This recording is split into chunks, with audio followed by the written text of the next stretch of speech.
Hi guys and welcome to my channel Cons Love Creativity. Today's Try Something New video is going to be everything pottery. So I had previously done like painting pottery at like a paint your own cafe before, but this was literally the whole experience that I'm going to run through with you.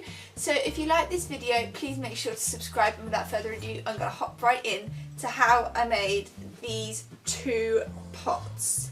So I did this at a proper studio in Berkshire. The studio was called Rhino and Ceramics. I will try and remember to link them down below. And this was like a woman's private business that was sort of held in her back garden, and she had her own little studio in there. So we started off with the clay and did this on one of those turny wheelie things. Yeah. And to start off with, you have to grind, like, I'm not making much sense because my words aren't coming out, but all you want to do is grab your lump of clay and you sort of hit it and hit it to try and get as many air bubbles out as you can before literally like throwing it down into the centre of your wheel. Your wheel wants to be wet at all times for this, just to make sure that it sticks, and you want to have firm hands with your forearms leaning against the edges of the surround on the turntable and your fingers really gripping it to guide it into place. You then want to make this as central as possible, and not gonna lie, I had a little bit of help with the centeringness of it, just because that was the hardest bit, like, at all, and this was the first time I'd done it. But once you've got it central, you can start making it into a pot or whatever it is that you're going for. So you want to start by grabbing this like curvy part of your thumb and just wiggling that round, but not wiggling it, but holding that down to make your indent to make the pot. And then you can keep going, like pulling up the clay with your hands, or with a little tool that's called like a kidney bean to pull the clay up and push it down and around to shape the inside whilst you're making the turntable go round and round.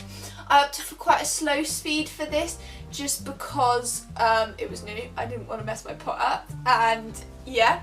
But this means that you can have a lot more control over it, and it stops your pot from wiggling out of control and flopping in on itself.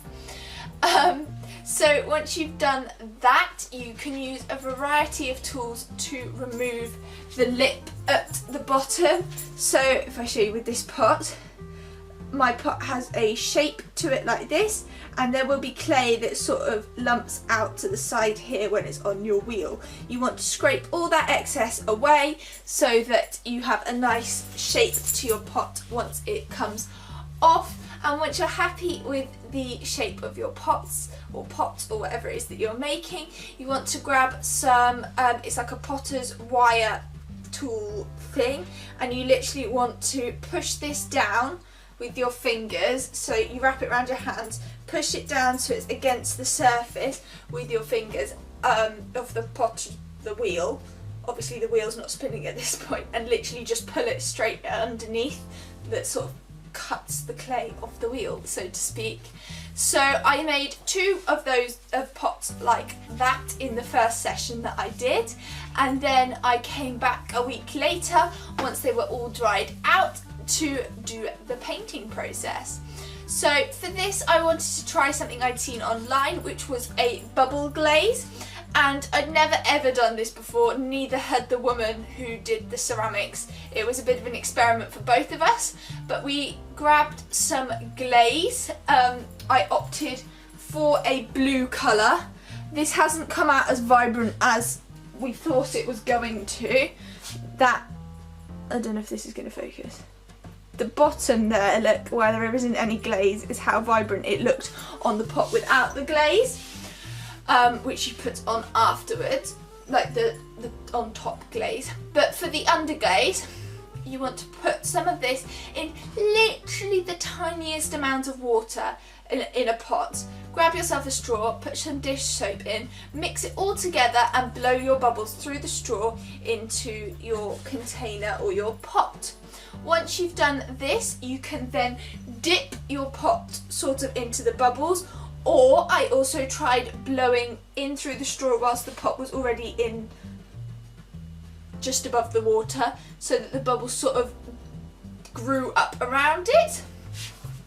And this is literally just trial and error. I have no idea what about this particular bubble blow here was so effective, but this by far is the best one. It's not really focusing, but you can sort of see anyway. The others sort of just look a little bit washed out. This was my first pot attempt, and this just sort of looks like a blue smudge as opposed to any bubbles, whereas this one you can actually properly see that is definitely a bubble.